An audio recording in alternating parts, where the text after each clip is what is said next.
नमस्कार, राधे राधे, जय हिंद। कैसे हैं आप सभी?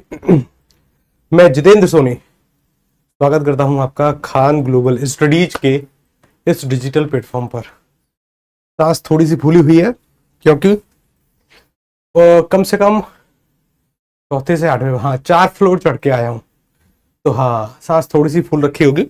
1-2 मिनट में सब कुछ ठीक हो जाएगा, ठीक है ना। चलिए, दिशा जी हमारे साथ हैं, स्नेहा जी हैं, नेहा जी हैं, सुगम जी हैं, रिंकी जी हैं, बाकी के विद्यार्थी जी हमारे साथ हैं। आप सभी का तहे दिल से स्वागत है। मैं अच्छा हूं, मैं एकदम बढ़िया हूं। आप सभी बताइएगा, आप सभी लोग कैसे हैं? चलिए, सभी लोग ठीक है साहब? सुषमा जी भी हैं, शैलेंद्र जी भी हैं, संगम जी भी हैं। बहुत अच्छी बात है। स्टार्ट करें, तैयारी को शुरू करते हैं, ठीक है ना। तैयारी को करते हैं शुरू साहब। और तैयारी को शुरू करने से पहले एक सवाल जो कि थोड़ा सा जरूरी है। सवाल क्या है? अगर आप विद्यार्थी हैं और विद्यार्थी होने का दावा कर रहे हैं तो इस ज्ञान अर्जन करने की श्रृंखला में समानता अपने दिन के टारगेट जरूर बनाइएगा कि आज के दिन आपको क्या प्राप्त करना है। अगर आज आप हिंदी पढ़ेंगे तो ये पढ़ेंगे, मैथ पढ़ेंगे तो ये पढ़ेंगे, रीजनिंग पढ़ेंगे तो रीजनिंग में आप ये पढ़ेंगे। 8 से 9 घंटे के टारगेट आपके होने चाहिए। और अगर 8 से 9 घंटे के टारगेट हैं तब तो बहुत अच्छी बात है, नहीं है तो बनाइएगा, ठीक है ना। चलिए, उसके बाद अगर आज आपने कोई टॉपिक पढ़ा है तो आज पढ़े हुए टॉपिक का 7 दिन के बाद रिवीजन, 14 दिन के बाद, और हो पाएगा तो 21वें दिन के बाद आपको उसका रिवीजन करना है, ठीक है ना। ये दोनों कार्य हमें करते हुए हमारी तैयारी को आगे लेकर चलना है, ठीक है ना। Okay okay, done. चलिए साहब, आगे चले। सर जी, एक टॉपिक पर आपकी और हमारी बातचीत हुई थी, हिंदी भाषा का विकास। और हिंदी भाषा के विकास को जितना हो सके उतना रिवाइज करने की आवश्यकता है, ध्यान रखिएगा, ठीक है ना। चलिए, अच्छा, एक सवाल मैं पूछ रहा हूं पिछले टॉपिक से। और सवाल क्या है? आपको बताना है मालवी का विकास, मालवी का विकास किस उपभाषा से हुआ है? किस उपभाषा से किया जा रहा है? मालवी का जो विकास होगा वो किस उपभाषा से होगा? सर जी, थोड़ा सा रेस्ट कर लीजिए। अरे रेस्ट ही है, चलो आगे जाओ। कि मालवी का विकास किस उपभाषा से होगा? उत्तर बताओ, ठीक है ना। हाँ, संडे को क्लास लेने की, क्योंकि यहाँ पर ना अभी टीम के मेंबर नहीं थे, ठीक है ना। टीम के मेंबर नहीं थे तो संडे को क्लास आपकी हो नहीं पाई, ठीक है ना। टीम के मेंबर नहीं थे और हमारी टीम अद्भुत है साहब, ठीक है ना, अद्भुत। और टीम वाले जो भैया हैं वो चले गए थे छुट्टी पर। हम बिल्कुल रेडी थे और रेडी होने के साथ साथ उनके घर कुछ इमरजेंसी हुई और वो चले गए घर। तो हो सकता है कि कल की क्लास जो होगी ना उसमें आपके नोट्स बनवा दिए जाएं, ठीक है ना। जो कल की क्लास होगी उसमें आपके, कल और परसों की क्लास में आपके नोट्स बनवा दिए जाएं। तो जिस विद्यार्थी को नोट्स बनाने हैं वो कल और परसों की क्लास कर सकता है, ठीक है ना, डन। ध्यान रखिएगा, कल और परसों की क्लास में नोट्स बना लेंगे, अगले संडे को करने की आवश्यकता नहीं है, ठीक है ना। कल और परसों ही उसको निपटाने का प्रयास करते हैं, ठीक।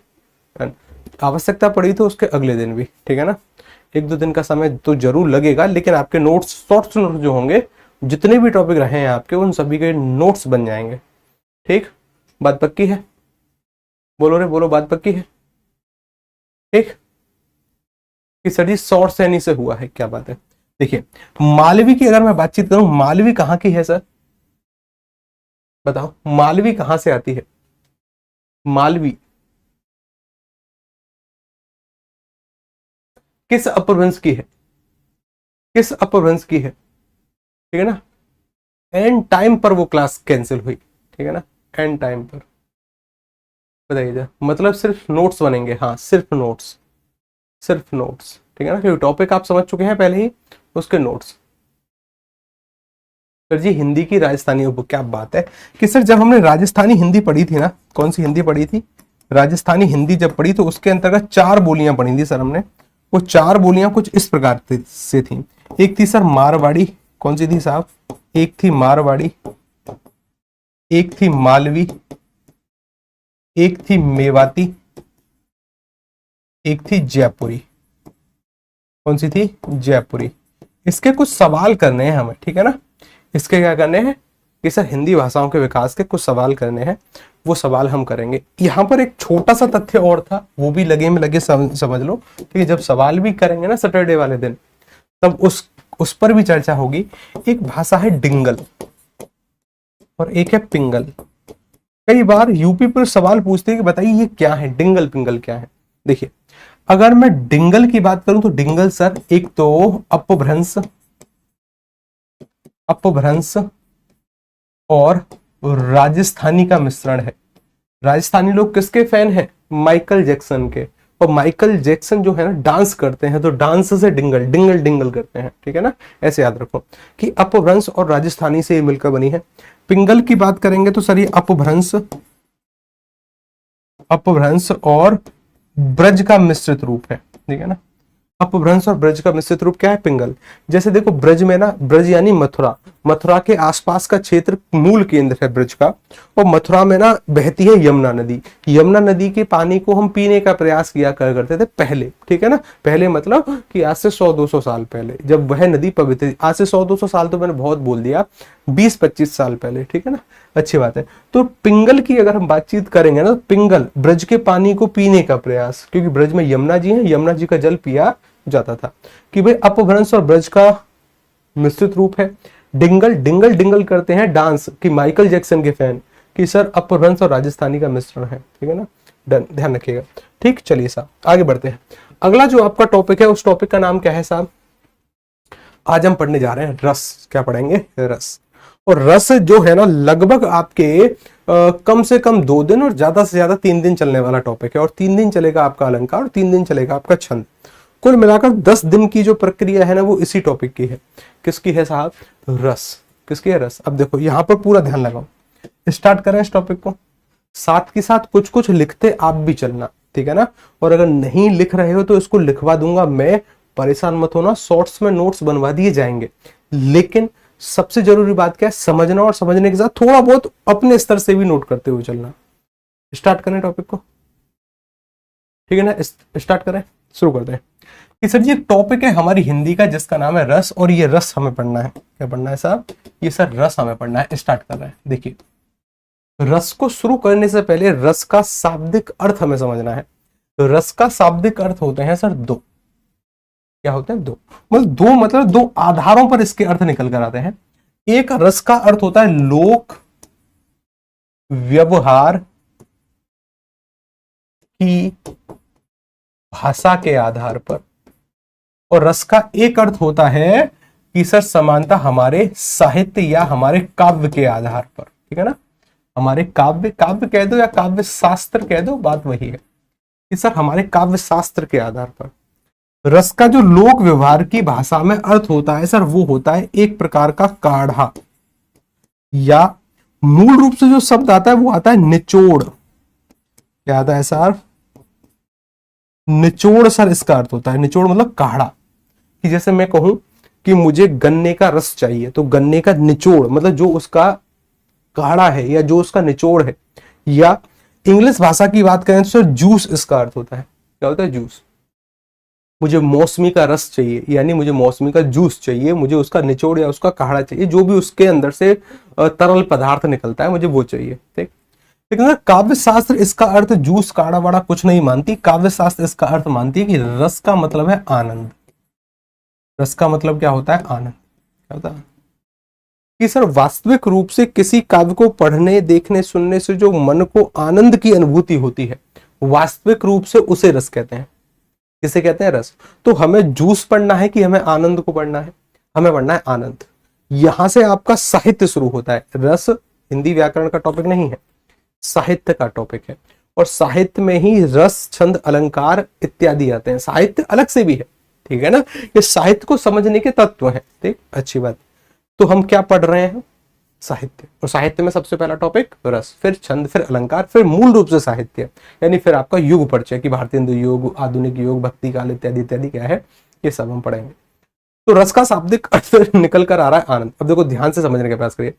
हमारे शरीर में कितने प्रकार की इंद्रियां हैं? इंद्रियां मतलब कि सर देखो हम चीजों को देख सकते हैं, 1।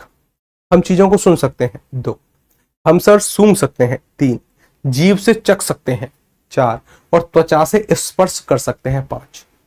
5 प्रकार की इंद्रियां हैं जो कि भौतिक वस्तु के प्राप्ति के लिए सहायक हैं। जैसे मानकर चलिए कि मैंने ये एसी का रिमोट लिया, तो मैंने ना इसको छूकर देखा। कुछ वस्तु ऐसी हैं जिनकी हम सुगंध ग्रहण करने का प्रयास करते हैं, कुछ को चखकर, कुछ किसी को देखकर, किसी संगीत को सुनकर, यानी ये 5 इंद्रियों से हम चीजों को समझने का प्रयास करते हैं। लेकिन रस की स्थिति में चीजें अलग हो जाती हैं। रस में जो आनंद आता है ना, एक आनंद वो भी है, जैसे मानकर चलिए किसी भी व्यक्ति को नींद लेने में बहुत ज्यादा आनंद आता है कि किसी को नींद लेने में बहुत आनंद आता है, तो क्या वो रस है? नहीं, वो रस नहीं है। जैसे बहुत सारे लोग होंगे कि सर उनको खाना खाने में बहुत आनंद आता है कि नई नई खाने की रेसिपी हो और वो नया नया खाना खाएं डेली, तो क्या वो रस है? बिल्कुल नहीं।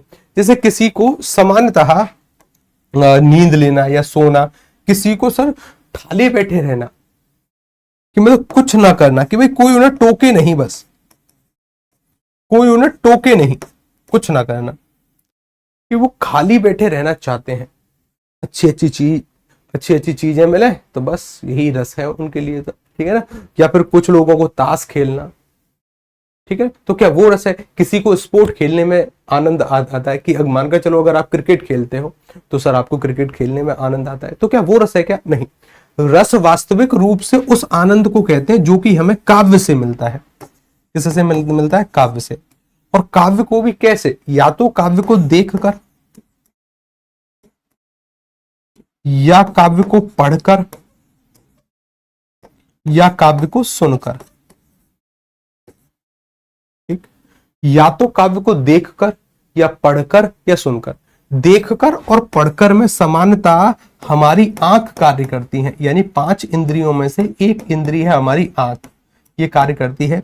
और देखकर और पढ़कर, यहां थोड़ा बहुत दिमाग भी, लेकिन दिमाग को मैं इंद्रियों में सम्मिलित नहीं कर रहा। सुनकर सर यहां पर हमारे कान कार्य करते हैं, कि मैंने एक चुटकुला सुना और मुझे आनंद आया, ठीक है ना, तो वो भी आनंद है, वो भी रस है, ठीक है ना।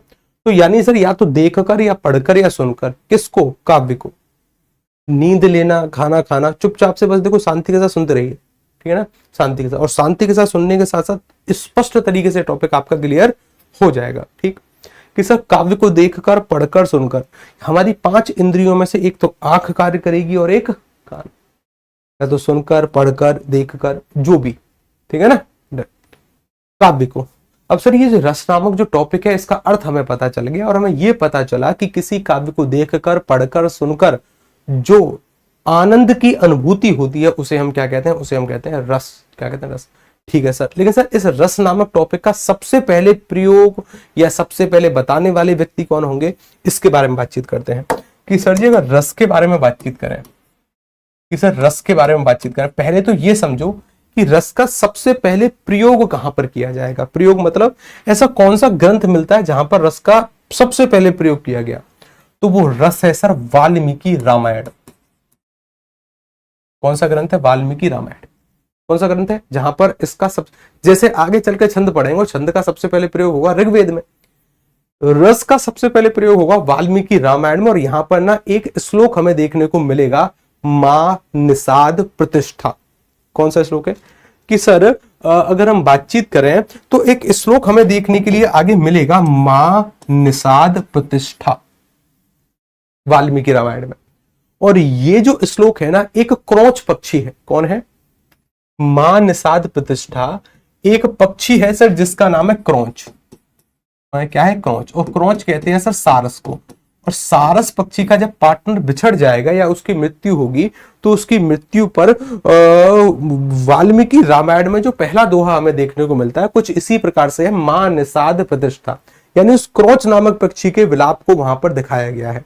विलाप यानी सर उस दोहे में सबसे पहले हमें करुण रस देखने के लिए मिलता है। कौन सा है? मां निषाद प्रतिष्ठा में क्रौच नामक पक्षी का विलाप करुण रस में दिखाने का प्रयास हुआ है। इस वजह से हम आगे चलकर पढ़ेंगे कि करुण रस भारतीय काव्य शास्त्र का सबसे प्राचीनतम रस है, जिसका सबसे पहले उल्लेख मिलता है। ठीक है ना। फिर आगे चलकर वाल्मीकि रामायण में प्रेम प्रसंग, जैसे भगवान श्री राम, माता जानकी या उर्मिला या लक्ष्मण, कभी सर डर, कभी भयानक, कभी वीरता की स्त्री, कभी वीरता की स्थिति, इस तरीके की घटनाएं होती रहेंगी, ठीक है ना। लेकिन सर सबसे पहला करुण, और ये सर रामायण से हमें पता चलता है। कई बार परीक्षाएं गेम खेलने का प्रयास करती हैं, रामायण विकल्प में ही नहीं रखती, और अगर रामायण विकल्प में नहीं है तो आपको मैं आजादी देने का प्रयास कर रहा हूं, तो फिर आप, ये तो पहले नंबर पर होगा, दूसरे नंबर पर करना किसको, दूसरे नंबर पर करना ऋग्वेद को। लेकिन ऋग्वेद को मूल रूप से करने से बचना, ठीक है ना, बचना। लेकिन अगर रामायण ना हो तब ऋग्वेद पर आना और कहना कि रसों का सबसे पहले प्रयोग जो किया गया होगा वो किया गया हो ऋग्वेद में। इसके बारे में बातचीत कर रहे हैं हम, प्रयोग के बारे में, ठीक। सबसे पहला उत्तर रामायण, रामायण नहीं है तो ऋग्वेद। मेरा व्यक्तिगत मत है कि ऋग्वेद में ना भाषा स्पष्ट है, जटिल है, रूढ़ है, जो जैसी बातें वैसी कह दी गई, यानी वहां पर आनंद की अनुभूति नहीं है, जटिल संस्कृत का प्रयोग है, ठीक। कि सर ऋग्वेद, अच्छा ऋग्वेद तो हुआ सर, अब इसी को रस कहते हैं, इसका ही नाम रस है। ये बताने वाले सबसे पहले जो आचार्य आएंगे उन आचार्य का नाम है आचार्य भरत मुनि। कौन है आचार्य भरत मुनि? कौन से आचार्य आएंगे? आचार्य भरत मुनि। यानी इसी को रस कहते हैं, ये बताने वाले ये आचार्य आएंगे कि इसका नाम जो है वो रस है, इसी को रस बोलते हैं और इसके ऐसे ऐसे नियम है, ये बताने वाले आएंगे आचार्य भरत मुनि। आचार्य हर उस व्यक्ति को कहेंगे जो हिंदी काव्य शास्त्र में सबसे पहले किसी टॉपिक के बारे में जानकारी देगा। जैसे अलंकार के बारे में जानकारी देंगे आचार्य भामे, तो उन्हें आचार्य भामे कहते हैं। छंदों के बारे में जानकारी देंगे पिंगल जी, तो उन्हें आचार्य पिंगल बोलते हैं। तो आचार्य का मतलब यह है ऐसा हर कोई व्यक्ति जो हिंदी काव्य शास्त्र में सबसे पहले किसी टॉपिक के बारे में जानकारी देगा उसे आचार्य कहा जाता है। और इन्हीं आचार्य का एक ग्रंथ निकलता है जो है नाट्य शास्त्र। कौन सा है? नाट्य शास्त्र। इस नाट्य शास्त्र नामक पुस्तक में ये बता देंगे कि साहब इसका नाम रस है और ये ऐसे ऐसे ऐसे करके इसके नियम है, ऐसे ऐसे बनता है, ठीक है ना। नाट्य शास्त्र क्या है? छोटा मोटा ग्रंथ नहीं है। आपके जितने भी शास्त्रीय नृत्य आप पढ़ते हैं कि मोहिनी अट्टम, कुचिपुड़ी, वो सब यहीं से निकले हैं, नाट्य शास्त्र से, ठीक है ना। इस नाट्य शास्त्र नामक ग्रंथ को लोग पंचम वेद तक मानते हैं। बहुत बड़ा ग्रंथ है, बहुत बड़ा मतलब अप्रोक्स सर इसमें 5000 के आसपास क्या है श्लोक, क्या है 5 है। कुल मिलाकर 36 अध्याय हैं। कितने अध्याय हैं सर? 36 अध्याय हैं। और 6वें अध्याय में रस के बारे में जानकारी मिलती है। क्या चीज? कि सर सबसे पहले रामायण रस के बारे में, प्रयोग के बारे में, कि सबसे पहले प्रयोग कहां हुआ होगा? रामायण। रामायण नहीं है तो ऋग्वेद। ऋग्वेद को मैं फिर बोल रहा हूं, बचने का प्रयास करना है कि कहीं रामायण भी हो, ऋग्वेद भी हो, ऋग्वेद करके चले आए कि नहीं सर सबसे प्राचीनतम ग्रंथ है हमारा, सबसे प्राचीनतम वेद है ऋग्वेद कर। बचना है, पहले रामायण फिर ऋग्वेद। कि सर सबसे पहले बताने वाले कि इसका नाम रस है और इसके ऐसे ऐसे नियम हैं, तो सर ये आचार्य भरत मुनि है। नाट्य शास्त्र नामक पुस्तक है, 5000 श्लोक है, 36 अध्याय। 6वें अध्याय में रस के बारे में जानकारी उल्लेखित है। अब आचार्य भरत मुनि जी एक चीज कहने का प्रयास कर रहे हैं, क्या? वो एक श्लोक देंगे 6वें अध्याय में कि विभावानुभाव अनुभाव व्यवचारी भाव संयोग रास रस निष्पत्तेह, एक ऐसा श्लोक आएगा बहुत बड़ा। देखो वो एक श्लोक देने का प्रयास करते हैं और वो श्लोक देखो कुछ ऐसा है। वो बोलते हैं कि विभावानुभाव व्यवचारी संयोग रास रस निष्पत्ति है, ऐसा बड़ा ही जटिल सा 6वें अध्याय में ये है।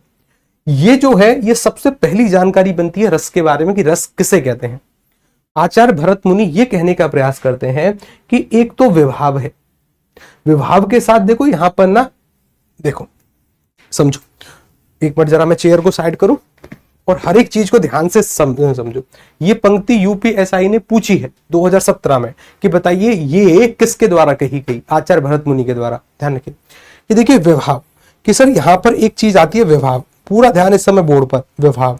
और विभाव के साथ जब अनुभाव को जोड़ते हैं ना हम, अभी के लिए क्या है अभी आपको थोड़ी देर के बाद समझ में आएगा, ठीक है ना।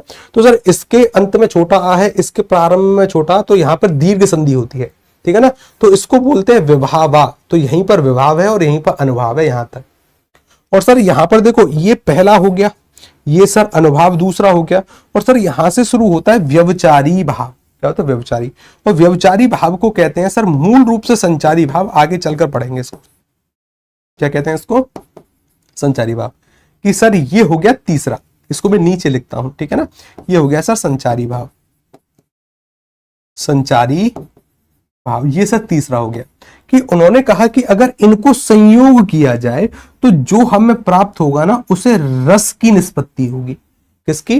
कि अगर इनको जोड़ा जाए तो हमें रस की निष्पत्ति होती है, हमें रस प्राप्त होता है। ध्यान से सुनो कि सर विभाव, अनुभाव एवं संचारी भाव को संयोग किया जाए, जोड़ा जाए तो हमें रस की निष्पत्ति होगी। यूपीएसआई ने एक सवाल यहां से पूछा, क्या आचार्य भरत मुनि के रस सूत्र में किसका उल्लेख नहीं है? आचार्य भरत मुनि के रस सूत्र जो कि 6वें अध्याय में मिलता है, उसमें किसका उल्लेख नहीं है? तो सर उसमें कहीं हमें स्थायी भाव का उल्लेख नहीं मिलता। किसका उल्लेख नहीं है? स्थायी भाव। ये यूपीएसआई का 2021 का सवाल था। क्योंकि अभी देखो हमने 3 चीजें पढ़ी। हमने पढ़ा कि विभाव, अनुभाव और संचारी भाव, जिसे हम व्यवचारी भाव भी कहते हैं। स्थायी भाव का यहां उल्लेख नहीं है, ठीक है ना। कि विभाव, अनुभाव और संचारी भाव को जोड़ने से रस की निष्पत्ति होती है, ये कह रहे हैं आचार्य भरत मुनि। यूपीएसआई बड़े अच्छे तरीके से सवाल पूछने का प्रयास करता है इस टॉपिक से, तो ठीक है ना। तो स्थायी भाव का उल्लेख यहां पर नहीं है, ठीक। अच्छा, तो अभी के लिए तो मैं इसको काट रहा हूं, क्यों? क्योंकि अब इसको अगले वाली स्लाइड पर हम पढ़ेंगे। कि सर यहां से मानकर चलिए रस एक टॉपिक शुरू हो रहा है। मैंने कहा ये मेरा शरीर है, ठीक है ना, मेरा शरीर है।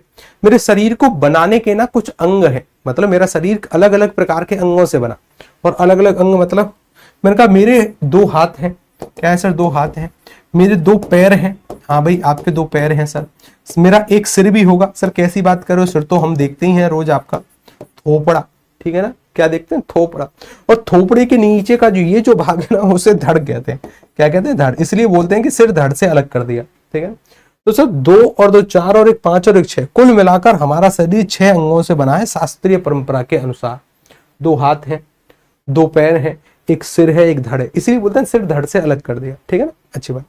तो अगर हम किसी मंदिर इत्यादि या फिर किसी प्रांगण में जाएंगे तो समानता ऐसा बोलते हैं कि साष्टांग दंडवत करिए। या किसी सम्मानीय व्यक्ति के यहां पर जाएंगे ना, किसी सम्मानीय व्यक्ति के सामने गए तब भी बोलते हैं कि भाई इसको साष्टांग दंडवत करिए। साष्टांग मतलब 6 के 6 अंग जमीन पर होने चाहिए, ठीक है ना, 6 के 6 अंग।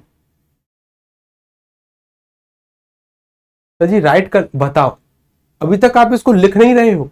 हे भगवान, देवताओं महान हो आप, ठीक है ना, महान हो आप। अच्छा, कौन कौन अभी तक जो जानकारी बताई है इसी तरीके से या जिस भी आधार पर वो समझ रहा है वो थोड़ा थोड़ा बहुत लिखने का प्रयास कर रहा है।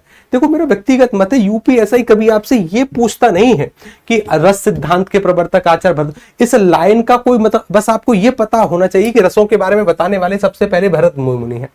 ये परिभाषाओं वाली परीक्षा थोड़ी है आपकी फैक्चुअल है। और जितनी भी परिभाषाओं को लिखने का अगर आपके अंदर शौक है ना तो समानता अच्छी बात है, वो बड़ी परीक्षाओं में काम आता है। पीसीएस, यूपीएससी इत्यादि, जहां पर आपको उत्तर लिख कर करके आने हैं। केवल टू द पॉइंट रही है। टू द पॉइंट का मतलब यह है कि फैक्चुअल सवाल आते हैं कि बताइए किस किस का उल्लेख है, किसका नहीं है। तो ये हम सीख रहे हैं। थोड़ा बहुत तो जांचते रहिए, लिखते रहिए, बातचीत करते रहिए, ठीक है ना, ध्यान रखिएगा। देखो ये सभी विद्यार्थी लिख रहे हैं, ये सभी थोड़ा बहुत जैसा जैसा समझ रहे हैं वैसा वैसा नोट करते हुए चल रहे हैं, ठीक है ना, ध्यान रखिएगा। और रही बात शॉर्ट्स में नोट्स की, तो वो बनवाने की जिम्मेदारी मेरी। अगर आपको लिखने का प्रयास नहीं करना है तो कोई बात नहीं है, बस समझते रहो, ठीक है ना, समझते रहो ध्यान से। पेन कॉपी कर दो बंद और जो बोल रहा हूं उसको सुनते रहो, ठीक।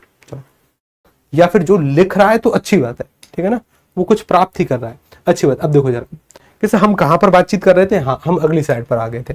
जिस प्रकार से मेरा शरीर 6 प्रकार के अंगों से बना है, उसी प्रकार से रस को बनाने के अलग अलग अंग हैं।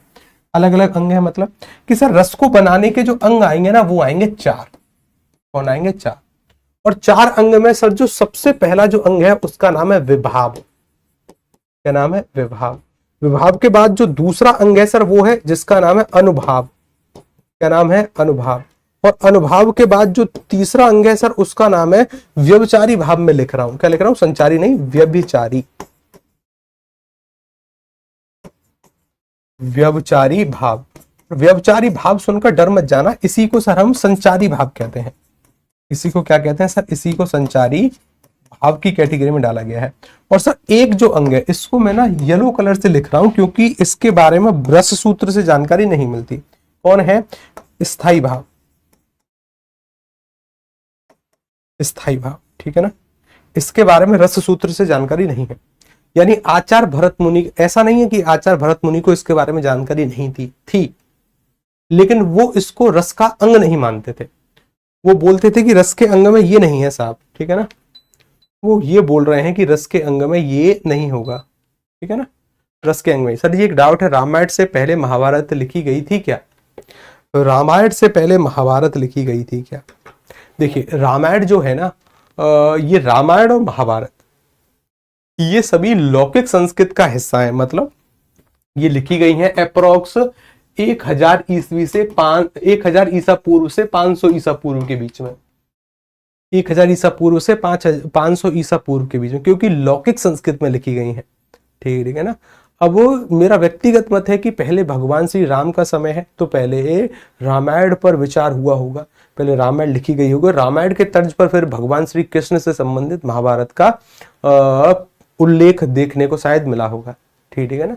तो इस वजह से हम इसके प्राचीनतम रस में सबसे पहले वाल्मीकि रामायण को मानकर चलते हैं। ठीक है ना, अच्छी बात है। अब देखो यहां पर अगर हम बातचीत करें स्थायी भाव, ठीक, अब देखो समझो कि सर विभाव जो है ना, विभाव, इन तीनों के बारे में तो जानकारी दे रहे हैं आचार्य भरत मुनि जी।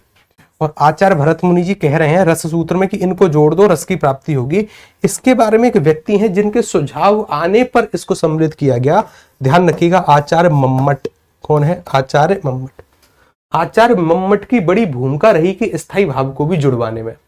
और बाद में जब आधुनिक हिंदी साहित्य बना और आधुनिक हिंदी साहित्य के व्याकरणों ने अपने अपने विचार रखे तो कहा कि हाँ साहब स्थायी भाव होता है, स्थायी भाव भी इसका अभिन्न अंग है। इसलिए हम पढ़ते हैं प्रत्येक रस का एक अपने आप में स्थायी भाव होता है। लेकिन वो तीन आचार्य भरत मुनि के द्वारा, इसको जुड़वाने में आचार्य मम्मट एक व्यक्ति आएंगे, आगे पढ़ेंगे, तो उनकी बड़ी भूमिका रहेगी। ठीक, अब देखो यहां पर पढ़ो, पहले तो इनके शाब्दिक अर्थ जानो और शाब्दिक अर्थ जानने के साथ साथ एक एक चीज को पढ़ते रहो। विभाव का शाब्दिक अर्थ होता है कारण। विभाव का शाब्दिक अर्थ क्या है? कारण। अनुभाव का मतलब है सर चेष्टा। अनुभाव का मतलब क्या होगा सर? चेष्टाएं। व्यभिचारी भाव का मतलब यह है व्यभिचारी या संचारी, यानी सर आगन गमन। आगम गमन मतलब आना जाना। शुद्ध हिंदी में ऐसे लिख लो उसको, आना जाना, आना जाना, कि आएंगे जाएंगे आएंगे। और स्थाई, स्थाई का मतलब होता है परमानेंट। जैसे कई बार लोग बोलते हैं कि भाई तुम प्राइवेट कंपनी में काम कर रहे थे, तुम परमानेंट हो गए क्या? परमानेंट हो गए मतलब स्थाई हो गए क्या, कि अब कंपनी तुमको कभी निकालेगी नहीं क्या, ऐसा कुछ हुआ। जैसे आपकी तो स्थाई जॉब है। स्थाई जॉब मतलब कि जब तक आपके द्वारा कोई जघन्य अपराध नहीं होता तब तक आपको कोई निकाल नहीं सकता। और आपको निकालने के लिए या आपको निलंबित करने के लिए समानता सस्पेंड तो होते हैं लोग, दरोगा जो होते हैं वो सस्पेंड तो होता है, लेकिन सस्पेंड कुछ घंटे के लिए, खींचकर कुछ महीने के लिए, बस, इससे ज्यादा नहीं। वर्क पहले से मतलब वर्क फोर्स पहले से कम है, और पहले से कम होने के साथ साथ ना सामान्यतः ज्यादा लंबे समय तक निलंबित करते नहीं है या फिर ट्रांसफर करते हैं। ठीक है ना, क्या करते हैं? ट्रांसफर करते हैं। ठीक, लेकिन किसी केंद्र सरकार के व्यक्ति को निलंबित करने के लिए राष्ट्रपति को उसके निलंबित पत्र पर हस्ताक्षर करने पड़ते हैं, और किसी के बस की बात नहीं है कि वो उसको निलंबित कर दे। और किसी राज्य सरकार के कर्मचारी को निलंबित करने की जो शक्ति है वो राज्यपाल के पास है। किसके पास है? राज्यपाल। राज्यपाल के हस्ताक्षर होंगे तब जाकर आप निलंबित होंगे, उससे पहले किसी और अधिकारी से नहीं। चाहे आपका कितना भी बड़ा एसपी बेसपी कुछ भी हो, राज्यपाल के सिग्नेचर चाहिए होंगे। ठीक है ना, कि क्योंकि आप राज्य के अंतर्गत काम कर रहे हो, केंद्र वाले राष्ट्रपति के अंतर्गत। ठीक, अच्छी बात है। तो सर स्थायी मतलब परमानेंट, तो सर इसका मतलब है कि हमेशा विद्यमान रहने वाले, हमेशा रहने वाले, हमेशा रहने वाले भाव, हमेशा रहने वाले भाव। अब सर कहने का मतलब क्या है कि सर इन्हीं चार तथ्यों से मिलकर रस बनेगा। भरत मुनि तो कह रहे हैं कि साहब ना ना ना ना ना, यही तीन है। बाद में मम्मट जी के सुझावों पर स्थायी भाव को जुड़वाने का प्रयास हुआ, तो सर अब चार अंग हो गए। रस के अंग कितने हैं? चार। रस के प्रकार विकार अभी हमने कुछ नहीं पढ़े। एक कहानी सुनो छोटी सी। कहानी सा क्या है सर? छोटी सी मानकर चलिए कि ये है सर कॉलेज, ये है सर कॉलेज, ये क्या है, ये है सर कॉलेज, ये क्या है, ये है सर एक कॉलेज, कॉलेज है सर ये किसका, कंप्यूटर जी का कॉलेज है। किसका कॉलेज है, कंप्यूटर जी का। और कंप्यूटर जी कॉलेज में कभी पढ़ने नहीं जाते हैं, कभी नहीं जाते कंप्यूटर जी कॉलेज में पढ़ने।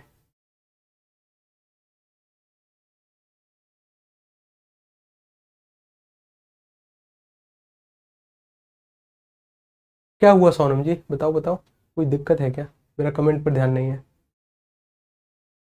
ठीक है ना। अब देखो जा, कंप्यूटर जी कॉलेज में कभी पढ़ने नहीं जाते, और कंप्यूटर जी ना घर से बाहर रूम लेकर पढ़ रहे हैं, घर से बाहर रूम लेकर, घर से बाहर, और कभी कॉलेज पढ़, दिन के 12 बजे सोकर जगते हैं, दिन के 12 बजे सोकर उठते हैं, और कभी कॉलेज नहीं गए। एक दिन इनके मित्र का फोन आया, एक दिन इनके मित्र का फोन आया, मित्र का फोन आने के बाद मित्र ने कहा कि हेलो कंप्यूटर जी, सुन रहे हो कि क्या, कि कल तुम्हारी महिला मित्र कॉलेज पढ़ने आएगी। अब जैसे ही कंप्यूटर जी को पता चला कि भाई कल महिला मित्र पढ़ने आने वाली है, तो बताओ अगले दिन कंप्यूटर जी स्कूल जाएंगे कि नहीं जाएंगे। कि सर जी कैसी बात कर रहे हो, चाहे कितने भी बीमार हो, चाहे कैसी भी स्थिति में हो, कहीं भी हो, कल अगर महिला मित्र कॉलेज आ रही है तो ये तो जाएंगे ही जाएंगे। वही हुआ कि सर रात को ना इनको नींद ही नहीं आ रही, क्यों, क्योंकि भाई कल स्कूल जाना है, रात को नींद, मिलने की खुशी है, मिलने की खुशी कि सर जी कल जाएंगे स्कूल, क्यों, क्योंकि कल आएगी, कोई कोई तो आएगा सर मिलने। मैं कहा अच्छी बात है साहब। अब ऐसा विद्यार्थी जो वास्तविक रूप से 12-12 बजे सोकर उठता था, रात को 2 बजे तो उसको नींद आई, रात को 2 बजे तो सर वह सोया, और सुबह ब्रह्म मुहूर्त में ही खड़ा हो गया, सुबह ब्रह्म मुहूर्त में कि ना सर इस बार कोई रिस्क नहीं, इस बार कोई रिस्क ही नहीं, नींद ही नहीं आई कि भाई कल जाएंगे कॉलेज, कल जाएंगे कॉलेज, अच्छी बात है कल जाएंगे। अब ऐसा एक विद्यार्थी जिसको वास्तविक रूप से जो 12-12 बजे तक सोकर उठता था, ब्रह्म मुहूर्त में खड़ा होकर 5 बजे तक तो नहा धोकर खाना पाना मतलब नाश्ता वास्ता बनाकर बिल्कुल रेडी, परफ्यूम वर्फ्यूम लगाकर रेडी, और 6 बजे तो कॉलेज के गेट पर पहुंच गए। कॉलेज का टाइम है 10 बजे, वो 6 बजे कॉलेज के गेट पर इंतजार कर रहे हैं कि मेरे सपनों की रानी कब आओगी तुम, कुछ ऐसा कि मेरे सपनों की रानी कब आओगी। तो मूलो 6 बजे, 10 बजे का टाइम है, 4 घंटे पहले कि गुरुजी ना लेट नहीं होऊंगा। मैं कहा अच्छा। अब देखो ऐसा एक विद्यार्थी जिसको वास्तविक रूप से 12-12 बजे तक सोने की आदत है, ब्रह्म मुहूर्त में खड़ा हो गया और 6 बजे जाकर कॉलेज के गेट पर इंतजार कर रहा है। किसके कारण से हुआ ये सर, ये कारण, तो सर जो कारण है ना उसी को सर हमने क्या कहा था सर जी, कारण को ही कहकर आए थे हम विभाव, और कारण है सर महिला मित्र, यानी जो कारण होगा ना उसे हम कहेंगे विभाव। कई बार आपके हृदय में रस उत्पत्ति के ना कुछ कारण होंगे कि क्यों जगा आपके मन में ये रस, तो वो जो कारण होगा ना उस कारण को कहेंगे विभाव। अब जैसे ही 10 बजे, 10 बजे तो देखो हमारे कंप्यूटर जी यहाँ खड़े हैं, हमारे कंप्यूटर जी यहाँ पर इंतजार कर रहे हैं। कंप्यूटर जी ने भी बालों को कलर करके, इन्होंने भी बालों को कलर किया है, कंप्यूटर जी ने भी किया है बालों को कलर। कंप्यूटर जी यहाँ पर खड़े होकर इंतजार कर रहे हैं कि सपनों की रानी कब आएगी। अब जैसे ही वो आती हैं, और आने के बाद जैसे ही कंप्यूटर जी ने उनको देखा तो तुरंत इनसे रहा नहीं गया, इनसे रहा नहीं गया। तो इन्होंने एक सवाल पूछ लिया, क्या सब ठीक है, तुम ठीक हो, तुम कोई दिक्कत तो नहीं है, ऐसे सवाल इनसे पूछने लग गए। अब जैसे ही इन्हें पता चला कि कोई मुझे छेड़ रहा है, छेड़ रहा है, तो भाई इनके द्वारा कुछ चेष्टा हुई कि तुम कैसी हो, तुम कैसी हो। तो सर जो समानता ना कुछ चेष्टाएं होती हैं, चेष्टाएं जो होती हैं सर उन्हें हम कहते हैं अनुभाव। क्या कहते हैं, अनुभाव। चेष्टाओं को क्या कहते हैं, अनुभाव। इनके द्वारा कुछ चेष्टा हुई, कुछ बातचीत हुई, और बातचीत के जवाब में वहां से भी कुछ चेष्टा हुई। यहां से जी कंप्यूटर जी की उनकी धर्मपत्नी की सैंडल उड़ती हुई आती है, मैंने देखा था सैंडल उड़ती हुई, और सैंडल उड़ती हुई आई कंप्यूटर जी की तरफ, और कंप्यूटर जी के गाल पर 5 नंबर का निशान छप गया, 5 नंबर का। तो सर ये भी चेष्टा हुई, चेष्टा हुई तो क्या हुआ साहब, अरे भाई साहब इसी चेष्टाओं को, यानी जब आपके मन में किसी कारण से रस की निष्पत्ति होगी, निष्पत्ति होने पर ना कुछ कुछ चेष्टाएं होंगी, और चेष्टाओं को हम क्या कहेंगे, अनुभाव। क्या करेंगे, अनुभाव। अच्छा कि सर स्थायी भाव, स्थायी भाव मतलब हमारे कंप्यूटर जी के मन में ना प्रेम जागृत हो गया है, जैसे ही उन्होंने सुना कि महिला मित्र आने वाली है, और इस प्रेम के जागृत होने का कारण महिला मित्र है, और कारण ने ही कुछ चेष्टा करा दी, कारण ने ही कुछ चेष्टा करा दी। अब शुरुआत, अब संचारी भाव का मतलब है ऐसे भाव जो आएंगे जाएंगे। शुरुआत में तो ये बड़े उत्साहित थे कि भाई अपने महिला मित्र के दर्शन होंगे, बाद में ग्लानि होने लगी कि हाय सैंडल मार दी इत्यादि इत्यादि कार्य कर दिए, ठीक है ना। तो सर ऐसे भाव की कभी उत्साह, कभी ग्लानि, कभी आवेग, कभी हर्ष, ऐसे भाव आएंगे जाएंगे, तो सर इन्हें कहेंगे हम संचारी भाव यानी व्यभिचारी भाव। क्या कहेंगे? कभी आना कभी जाना, कभी आना कभी जाना। यानी देखो यहां पर आओ, ये हमने देखो एक चीज बनाने का प्रयास किया था यहां पर कि सर हमने कारण देखे कि कारण मतलब कि सर अगर मैं इसको लिख दूं कि ऐसे कहूं कि स्थाई भाव के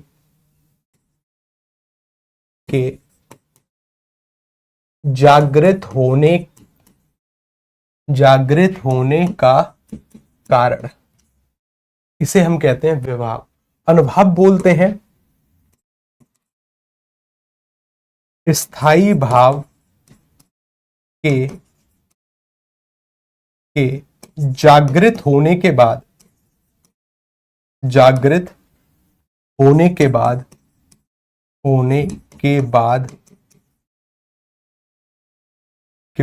की गई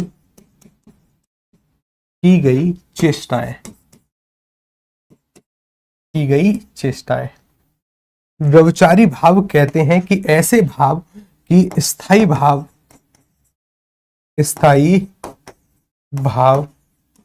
के जागृत होने के समय या अंत में अल्प समय के लिए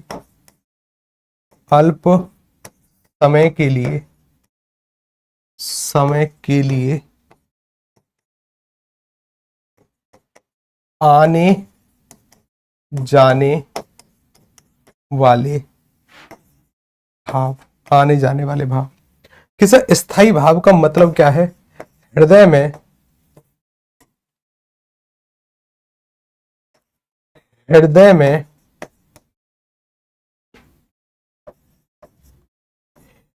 में हर समय सुप्त अवस्था में उपस्थित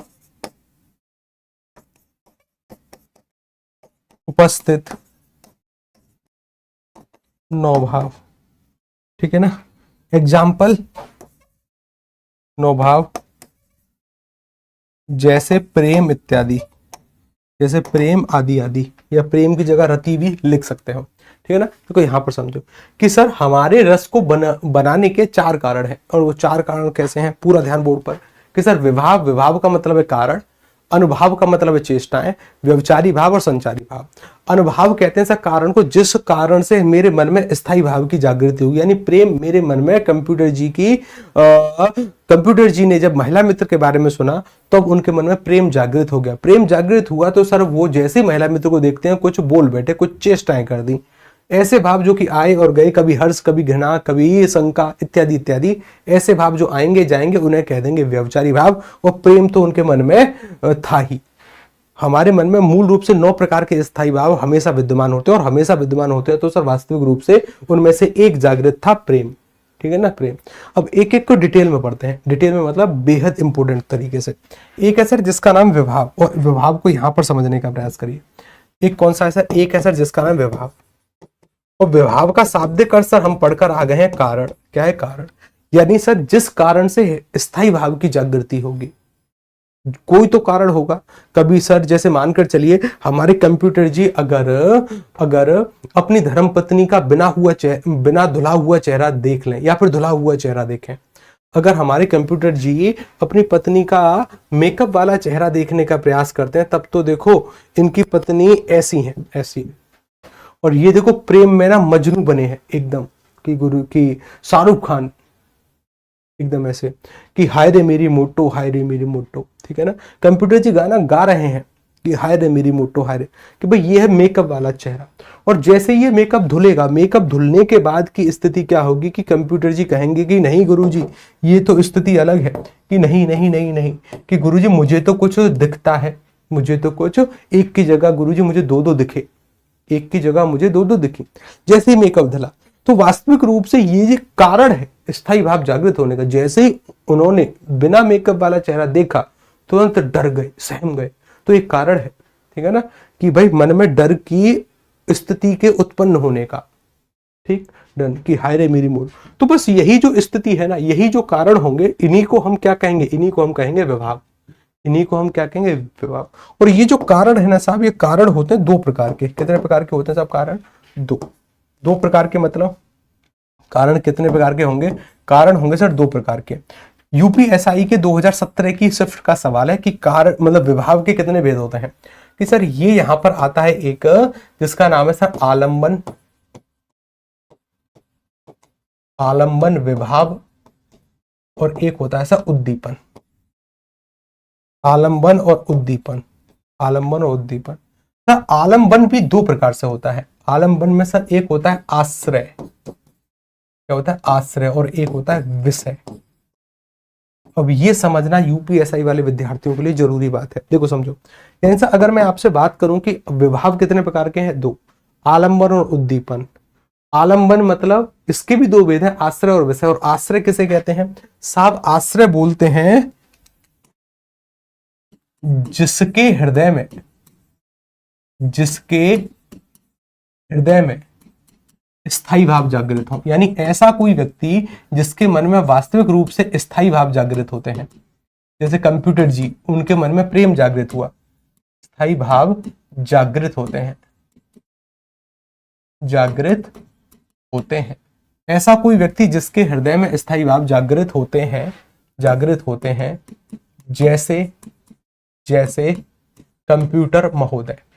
जैसे कंप्यूटर महोदय, ठीक, जैसे महोदय।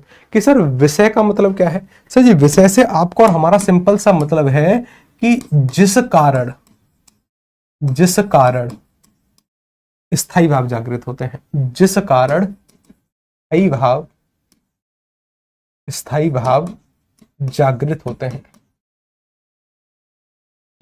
होते हैं, जैसे कंप्यूटर महोदय की महिला मित्र,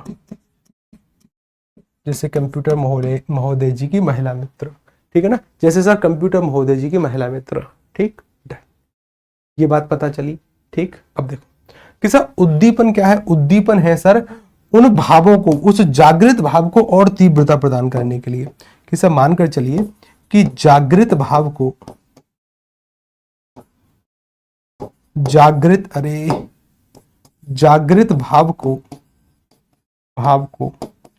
और तीव्र करना और तीव्रता प्रदान करना, ये किसका कार्य है? ये है सर उद्दीपन का, यानी कुछ ऐसे, जैसे मानकर चलो हमारे कंप्यूटर जी ना इंतजार कर रहे हैं कि कब उनकी महिला मित्र आएंगी, अब उनसे पहले ना सामान्यतः कोई व्यक्ति ना पीछे से गिटार बजा रहा है कि तुझे देखा तो ये जाना सर। अब गिटार की ध्वनि सुनकर ना प्रेम का भाव बढ़ेगा कि घटेगा? स्वाभाविक सी बात है कि बढ़ेगा। तो वो जो ध्वनि है, यानी वो जो मधुर संगीत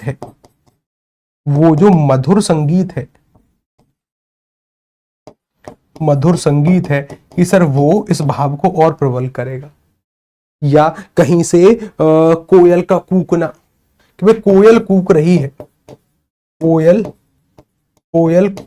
है, ठीक है ना, या रिमझिम बारिश हो रही है, चांदनी रात है, कुछ ऐसा, ठीक है ना। तो इनसे ना भाव प्रबल होते हैं। खासकर अभी तो मैं प्रेम की बात कर रहा हूं। जैसे मानकर चलो कि अगर भय की बात हो तो, जैसे मैंने आपसे कहा कि भाई अगर आपको अपनी मनचाही लड़की से विवाह करना है तो शमशान घाट में जाकर और वहां से मिट्टी खोद कर लाओ।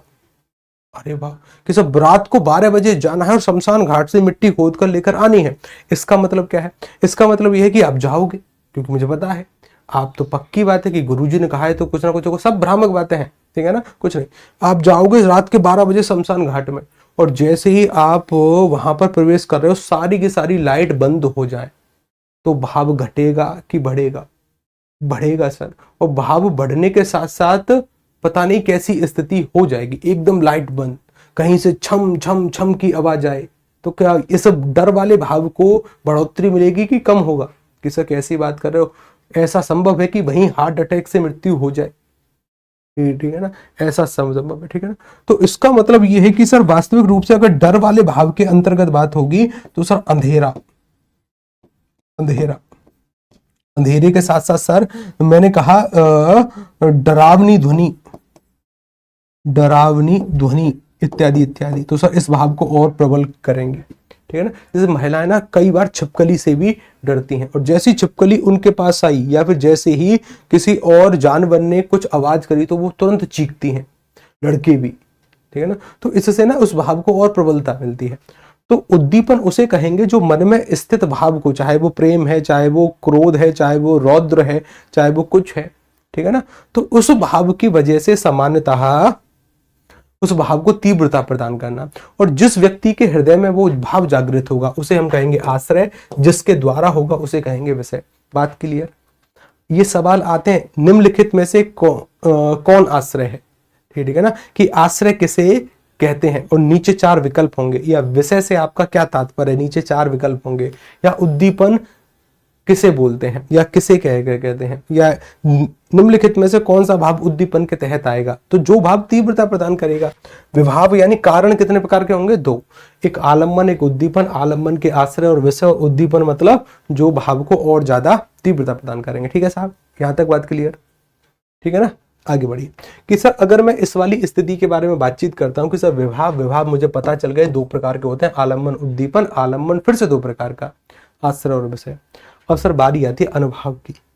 बारी किसकी आती है? अनुभाव। अब देखो बिल्कुल ध्यान से समझने का प्रयास करना। अनुभाव मतलब चेष्टा, और ये यूपीएसआई 2021 का सवाल था। अनुभाव के भेद लिखिए। अनुभाव का मतलब होता है सर चेष्टाएं, यानी अगर आपके मन में प्रेम का भाव या कोई भी भाव जागृत हो गया तो आप कुछ ना कुछ चेष्टाएं तो करोगे, कुछ ना कुछ क्रियाओं तो करोगे। और वो क्रियाएं काव्य शास्त्र में 4 तरीके से बांटी गई। एक बांटी गई कि सर वाचिक। कौन सी बांटी गई सर? एक है वाचिक, एक है सर सात्विक। कौन सी है साहब? सात्विक। एक है सर आहार्य। चलो आहार को बाद में, पहले देखो कायिक। और एक है सर आहार्य। यानी सर अनुभाव के भेद कितने होते हैं? 4। विभाव के 2, अनुभाव के भेद 4, जिनमें से ये 2 मोस्ट इंपोर्टेंट है। एक तो कौन सी? एक तो है सर सात्विक और वाचिक। ये 2 मोस्ट इंपोर्टेंट है। मोस्ट मतलब मोस्ट। यूपीएसआई 2021 का सवाल था कि सात्विक चेष्टाएं कितने प्रकार की हैं। इतने अंदर से सवाल पूछा, बताइए सात्विक चेष्टाएं के कितने भेद होते हैं। ठीक है ना, अभी आएंगे इस पर। पहले तो समझो वाचिक। वाचिक चेष्टाएं, वाचिक मतलब मानकर चलिए ये कंप्यूटर जी का क्लासरूम है। ठीक है ना, इस बात को समझो। ये सर हमारे कंप्यूटर जी का क्या है? क्लास, कंप्यूटर जी की कक्षा है। हमारे कंप्यूटर जी ना प्रत्येक दिन 2-4 पेन ज्यादा लेकर जाने का प्रयास करते हैं कि क्या पता कब इनकी महिला मित्र का पेन खत्म हो जाए या पेन चले ही नहीं। तो अगर वो क्लास में किसी से पेन मांगती है ना, तो उनको सबसे पहले जो पेन दूंगा वो दूंगा मैं, और इसी बहाने से उनसे बातचीत करने का प्रयास करूंगा। 1 साइडेड लव, ठीक है ना, एक तरफा प्यार। अच्छी बात है साहब। आज वही दिन आ गया। 2 साल से 2-2 4-4 पेन एक्स्ट्रा लेकर जा रहे थे, आज वही दिन आ गया, और आज इनकी महिला मित्र का पेन खत्म हो गया। क्या हो गया? पेन खत्म हो गया। अब हमारे कंप्यूटर जी के हृदय में तो पहले से ही प्रेम है। अब उनकी महिला मित्र ने पूछा कि क्या किसी के पास एक्स्ट्रा पेन है? मैं नोट्स बना रही हूं, मुझे पेन चाहिए। कंप्यूटर जी सबसे पहले खड़े हुए, मैं हूं ना, मेरे पास है पेन, मेरे पास लो पेन, मैं 2 साल से इसी दिन का तो इंतजार कर रहा हूं, लो पेन, लो पेन। अब ये जो बोलने से जो चेष्टा हुई है, या हमारे कंप्यूटर जी के हृदय में ना, यहाँ पर जब हमने कॉलेज बनाने का प्रयास किया, या यहाँ पर जब हमने स्कूल बनाने का प्रयास किया था, ये वाला स्कूल, तो हमारे कंप्यूटर जी के हृदय में प्रेम था। और प्रेम होने के साथ वो बोल उठे कि तुम बड़ी सुंदर लग रही हो। या तुम कैसी हो, या तुम बड़ी सुंदर लग रहे हो। जैसे ही उन्होंने सुना तो उन्होंने भी चेष्टा करी, लेकिन सर हमारे कंप्यूटर जी ने बोलकर चेष्टा की थी कि तुम बड़ी सुंदर लग रही हो, तुम बड़ी सुंदर लग रही हो, सुंदर। तो ये जो वाचिक है, ये चेष्टा कैसी है सर? वचनों के द्वारा। यहां पर भी हमारे कंप्यूटर जी ने कहा कि मैं 4 साल से वेट कर रहा हूं कि कब तुम्हारा पेन खत्म हो, ठीक है ना। ये बोलकर कहा, तो यानी सर वाचिक का मतलब क्या है? ऐसी चेष्टाएं जो बोलकर होती हैं। कैसी होती हैं? बोलकर होने वाली चेष्टाएं, ठीक है ना। तो मैंने भी एक बार पेन मांगा, गुरुजी दोस्त ने नहीं दिया, बगल में लड़की को दे दिया, यही तो होता है। सात्विक का मतलब क्या है? सात्विक का मतलब यह है कि सर ऐसी चेष्टाएं जो अपने आप हो जाती हैं, जो अपने आप होती हैं, ऐसी चेष्टाएं जो कई बार अपने आप होती हैं। जैसे मानकर चलो, अब हमारे कंप्यूटर जी ना पेन दे रहे हैं उन्हें कि लो मेरे पास है पेन, मैं दूंगा पेन तुम्हें, ठीक है, अच्छी बात है। अब पेन देने पहुंचे, अब देखो पहली बार बातचीत करी है, नायक नायिका पहली बार बातचीत कर रहे हैं। अब हमारे कंप्यूटर जी इतने ज्यादा उत्तेजित हो गए कि पेन देते समय ना हाथ कप रहे हैं कि लो लो प्लीज पेन ले लो, लो। अब हाथ कांप रहे हैं, तो क्या कंप्यूटर जी जानबूझकर हाथ को कपा रहे हैं? नहीं सर, एक्साइटमेंट इतनी ज्यादा है कि हाथ ऐसे कप रहे हैं कि लो पेन लो, लो पेन ले लो, लो पेन ले लो। तो ये ऐसी चेष्टा है जो कि अपने आप होती है, और अपने आप होने वाली चेष्टाएं कितनी होती हैं? 8। क्या होती है? 8। या जैसे मानकर चलिए कि अगर किसी माता जी का बच्चा कई वर्षों के बाद विदेश से लौटता हो, तो उस बच्चे को लौटता देखकर, उस बच्चे को अपने सामने देखकर माता जी ना रोने लगती हैं, खुशी के आंसू कि चलो उनका बेटा लौट कर आया। तो क्या माता जी जानबूझकर रोई? नहीं, ऑटोमेटिक खुशी के आंसू। अगर मैं आपके घर पर फोन करके कभी कहूं कि भाई आपका लड़का या आपकी लड़की सफल हो गई, तो क्या माता जी जानबूझकर रोएंगी? क्या पिताजी के आंखों में जानबूझकर आंसू आएंगे? नहीं, खुशी के आंसू, ठीक है ना, ऑटोमेटिक आते हैं। तो ऐसी चेष्टाएं जिन पर इंसान का बस नहीं चलता, अपने आप होती हैं। पसीने आना, कंपन, चेहरे की हवाइयां उड़ना, रंग उड़ना, पीला पड़ना, स्तब्ध होना, खड़े के खड़े रह गए, मूर्छा आना। जैसे कई बार की स्थिति क्या होगी कि सामान्यतः किसी के घर किसी की डेथ होगी, तो डेथ होने के समय ना लोग इतने ज्यादा विलाप करते हैं कि वो कई बार बेहोश होते हैं, और बेहोश होने के बाद लोग उन पर पानी के छींटे छिड़कने का प्रयास करते हैं, उन्हें होश में लाने का प्रयास करते हैं। तो क्या सामने वाला व्यक्ति जानबूझकर बेहोश होता है? बिल्कुल नहीं। वो उस स्थिति में विलाप करता है कि ऑटोमेटिक फिर उसकी जो चेष्टाएं हैं ना, या उसके शरीर से होने वाली जो क्रियाएं हैं, वह उसको मूर्छित करती हैं। तो ऐसी चेष्टाएं जो कि अपने आप होती हैं। सात्विक ये कितने प्रकार के होते हैं? 8। और इन 8 को लिखो, ठीक है ना, लिखो या फिर समझो। हालांकि इनको लिखाऊंगा मैं, लेकिन पहले ना इनको समझ लो, या फिर अगर आप नोट करते हो तो एक एक को नोट कर लो। देखो, इसको लिखने की स्थिति नहीं है, बस केवल समझ लो। और पहली क्या है? पहली है सर स्तंभ। क्या? स्तंभ।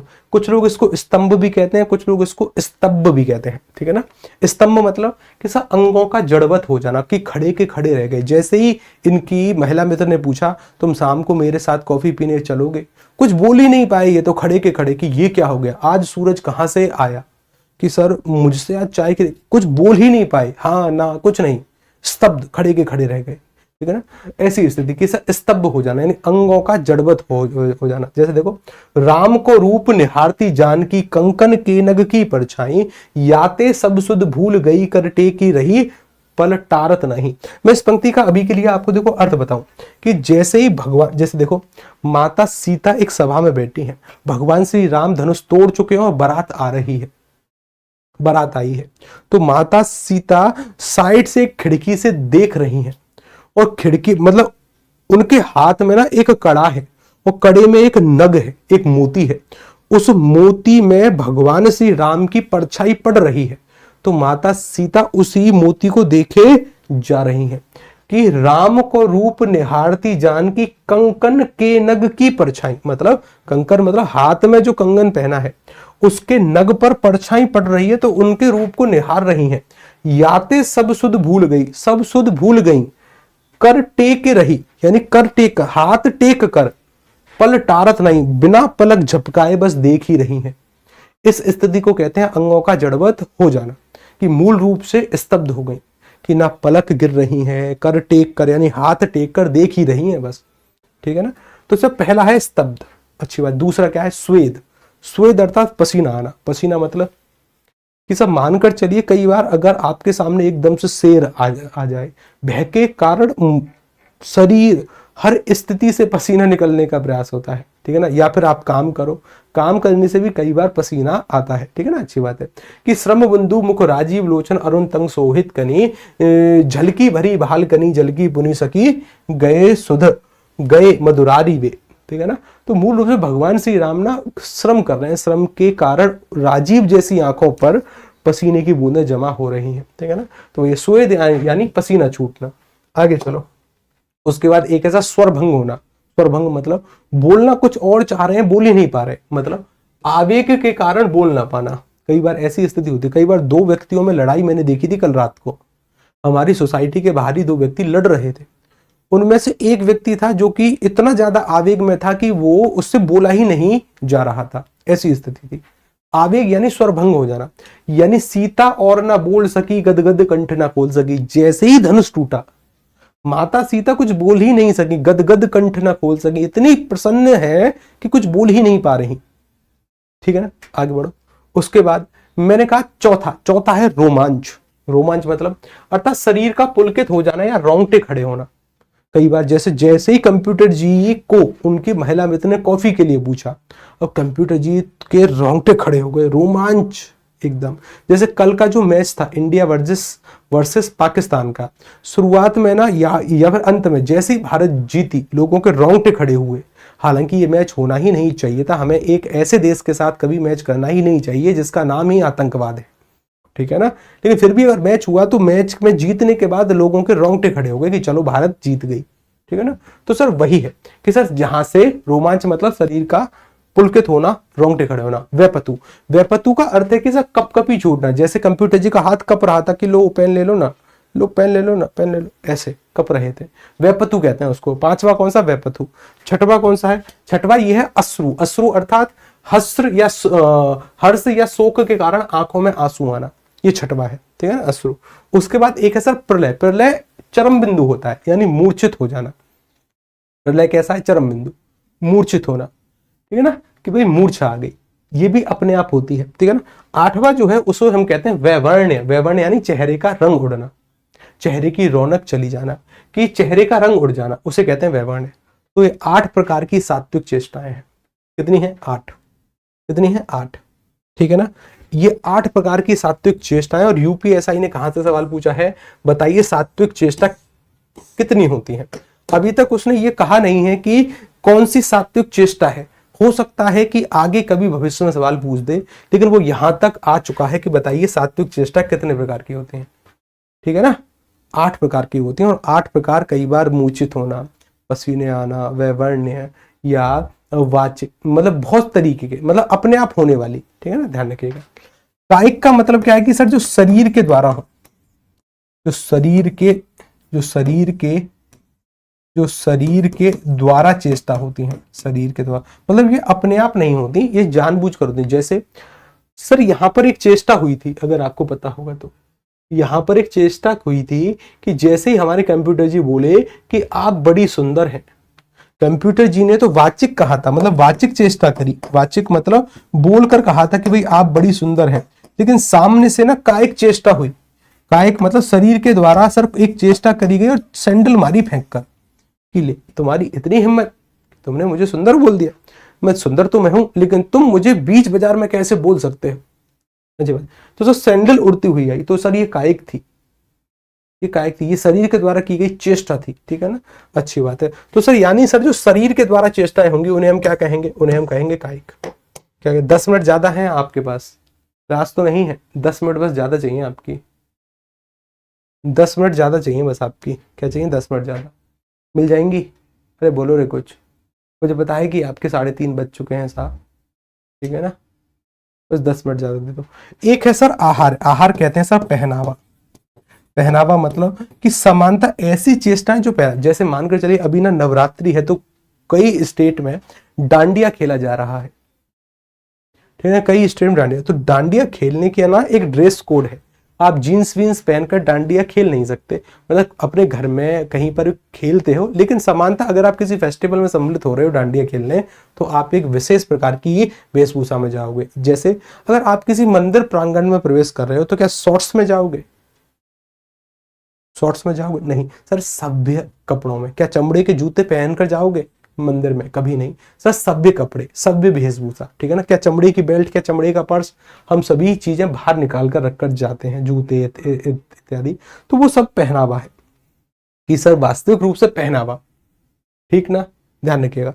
तो ये 4 प्रकार की चेष्टाएं होती हैं, मतलब ये 4 प्रकार का अनुभव है। 4 प्रकार का क्या है? अनुभव, ठीक है ना, 4 प्रकार का अनुभव। मैथ की छुट्टी है सर जी, आपकी वजह से मेरी लड़का सीख गया है। वाह, मतलब अमृता जी कुछ कह रही हैं। देखो भाई साहब, थोड़ा सा बुआ के बारे में कमेंट है, पहले मैं वो पढूं, ठीक है ना, क्योंकि वो हमारे बारे में बात है। अमृता जी कुछ कह रही है, सर जी सर मैथ की क्लास छूट जाती है आपकी वजह से। आज मेरी लड़का, सर जी आज से मेरी लड़का सीखने गई है।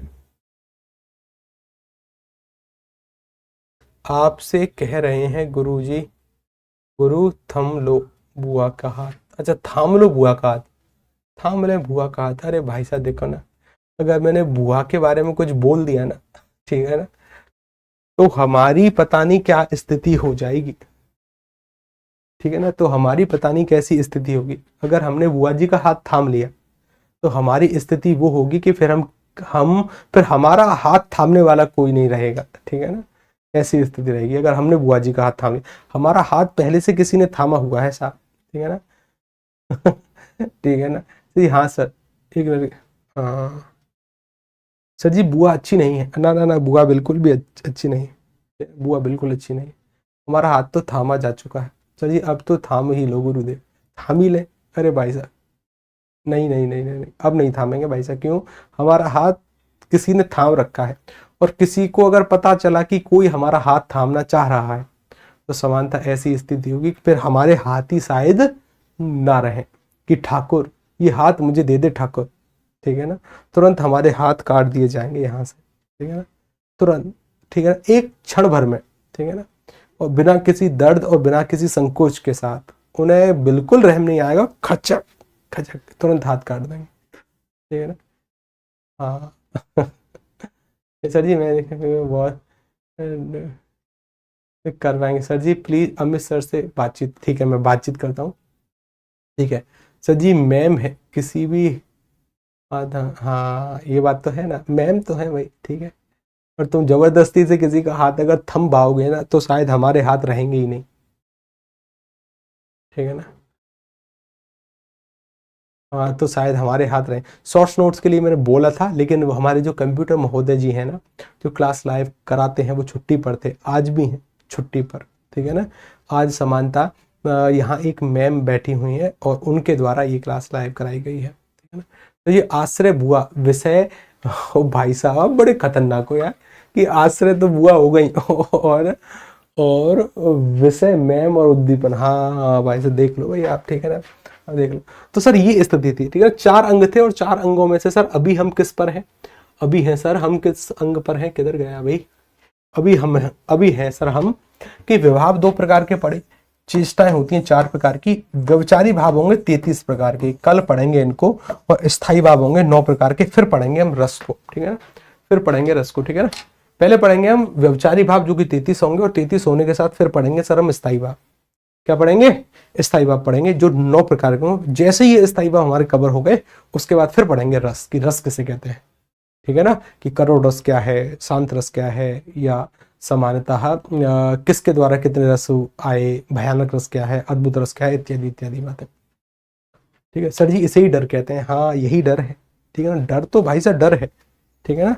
डर के आगे जीत है नहीं, डर के आगे मौत है, ठीक है ना। डर के आगे जीत नहीं है, इस डर के आगे तो मौत है। अगर इस डर से, जैसे कुछ लोग बोलने का प्रयास करते हैं कि सर जी अरे गुरुजी कुछ नहीं होता, डर के आगे जीत है, ना ना ना भाई साहब, इस केस में तो डर के आगे मौत है। और वो मौत ऐसी होगी कि आपको ना, समानता एग्जाम्पल में जो बोलने का प्रयास करता हूँ कि लड़कों का भविष्य खतरे में है, लड़के कहीं ड्रम में तो कहीं खाई की गहराई नापते हुए मिलते हैं। समानता अगर ऐसी स्थिति और उनको भनक भी लग गई, ठीक है ना, तो फिर तो ये ड्राम और खाई तो बहुत छोटी मोटी बात है, ठीक है ना। पता नहीं आपके गुरुजी के साथ क्या होगा। सर जी पहले लोग को ड्रम की जरूरत नहीं थी, हाँ ये बात भी सही है। माउंटेन ड्यू, नहीं नहीं नहीं साहब, माउंटेन ड्यू फाउंटेन ड्यू सब गए अलग, ठीक है ना। सही, डर के पीछे बुआ है, डर के आगे मैडम जी, ये कही ना बात आगे कि सही डर के पीछे तो बुआ है और डर के आगे मैडम जी है। हाँ ये कही, गुरुजी डर के आगे पागल खाना, हाँ ये बात भी सही कही, डर के आगे पागल खाना है भाई साहब। अरे आज मैम तक पहुंचाई जाए ये बात, मैम तक नहीं रे, चाहते क्या हो कि कल की क्लास ना हो, ठीक है ना, चाहते क्या हो कि कल की क्लास ना हो। अगर ऐसी स्थिति है तब तो ये बात आप मैम तक पहुंचाना। एक लड़का है तुम में से कोई, ठीक है ना, जो डेली एक सोशल मीडिया साइट पर मुझे मैसेज कर रहा है कि सर जी बुआ कैसी है, सर जी बुआ कैसी है, सर जी बुआ कैसी है। मैं उसको क्या जवाब दूं, ठीक है ना, मैं उसको क्या ही जवाब दूं। डेली मैसेज, वो सुबह उठेगा, सोशल मीडिया अकाउंट खोलता है, सीधा message Radhe Radhe sir, sir ji बुआ कैसी है, बस यही मैसेज है उसके डेली। और लगभग लगभग 15 दिन से सीधा मैसेज, और डेली किसी भी दिन नहीं कि सर जी बुआ कैसी है, सर जी बुआ कैसी है। और नाम है the rock boy, the rock boy करके नाम है उसका, ठीक है ना, मतलब आईडी है उसकी द रॉक बॉय। और डेली मैसेज कि सर जी बुआ कैसी है, सर जी बुआ कैसी है। सर जी ब्लॉक क्यों नहीं करते हैं, अरे नहीं रे ब्लॉक नहीं करना होता, स्टूडेंट है, कई बार सवाल भी पूछते हैं लोग, ठीक है सर जी उसको बोल दीजिए पहले भी सुंदर थी आज भी सुंदर है तुम्हारी बुआ। बोल देंगे साहब, ठीक है ना, चलिए बोल देंगे, चलो ठीक है। कोई डाउट हो तो डाउट पूछ लो, ठीक है ना। तुम्हारे यहाँ पर ना एक वीडियो चैट करवाने का प्रावधान हम करते हैं, लेकिन वो जल्दी से जल्दी होगा। पहले तो आपके कल से शॉर्ट्स नोट्स, ठीक है ना, कल इस टॉपिक को कुछ दिनों के लिए करते हैं होल्ड, या आधे घंटे पहले इस टॉपिक पर बातचीत और आधे घंटे में नोट्स, ठीक। अरे तुम दोनों के बीच में बलि का बकरा क्यों बना, हाँ देख लो भाई साहब, दोनों के बीच में हम बलि के बकरे हो गए। सर उसको ब्लॉक करिए सर, अरे नहीं रे ब्लॉक ब्लॉक नहीं, ठीक है ना। सर जी वो रिश्ता खराब करना चाह रहा होगा, हाँ ये बात तो पक्की है। जिस दिन धर्मपत्नी जी के द्वारा मैसेज पढ़े गए और कि अभी ये बुआ का चैप्टर, हालांकि वो पहले पढ़ चुकी हैं, लेकिन उन्हें अब यहाँ तक यकीन है कि हाँ बुआ का चैप्टर अब क्लोज हो चुका है। अगर उन्हें गलती से पता चल गया कि बुआ का चैप्टर अभी क्लोज नहीं है, और बुआ तो बुआ ही है, ठीक है ना, तो समानता स्थिति ये होगी कि पूछो मत रहे, ठीक है ना। जूम मीटिंग गुरुदेव, हाँ जूम मीटिंग करते हैं, ठीक है ना, जूम मीटिंग करते हैं। सर जी शादी के बाद चल रहा है क्यों, मतलब समझ में नहीं आया जी क्या कह रहे हो आप। सही, रामायण हो तो ऋग्वेद हो, पर इसमें से कोई नहीं हो तो ऑप्शन हो, उसमें कोई नहीं हो, मतलब रामायण हो और ऋग्वेद हो, पर इनमें से कोई नहीं ऑप्शन हो तो किसे चुने। तब तो सीधी सी बात है रामायण को, ठीक है ना, रामायण को। और अगर रामायण नहीं है, रामायण नहीं है, ऋग्वेद है और विकल्प है इनमें से कोई नहीं, तो इनमें से कोई नहीं को, ठीक है ना। तो कोई विकल्प ना हो, ऋग्वेद को चुनना पड़े तब ऋग्वेद को चुनना, ठीक।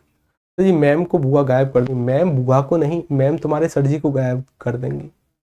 बुआ को तो मैम जानती ही नहीं, बुआ से मिली थोड़ी है, ना ही बुआ से हम मिले हैं कभी, लेकिन मैम तुम्हारे सर जी को तो जरूर गायब करने की शक्ति रखती हैं। तुम्हारे सर जी देखो, तुम्हारे सर जी ना अगर भागने का प्रयास करेंगे ना, तो तुम्हारी मैम है साउथ इंडियन की हीरो टाइप की, वो हमारी बाइक में मारेंगी कुछ धक्का बक्का और हमारी बाइक जाएगी ऐसे। तो ये है तुम्हारे सर जी और ये हो तुम, ये हो तुम। तो पहले तो तुम्हारे सर जी आएंगे, पहले सर जी के हाथ, फिर सर जी का मुंह, फिर तुम्हारा वजन भी। सर जी की हालत होगी ऐसी, और सर जी के पास यही बाइक है, बिल्कुल सेम डिट्टो बाइक है, ठीक है ना। और जैसे ही बाइक लेकर जाएंगे ना सर जी, तो सर जी आएंगे ऐसे, अगर मैम को पता चल गया तो, ठीक है ना, तो तुम कुछ बोलो ही मत, ठीक है ना, ना ना ना बिल्कुल नहीं, ठीक है ना, बिल्कुल नहीं। चलो फिर मिलते हैं कल, ठीक है, फिर मिलते हैं कल, ठीक है ना। चलिए तब तक के लिए नमस्कार, राधे राधे, जय हिंद।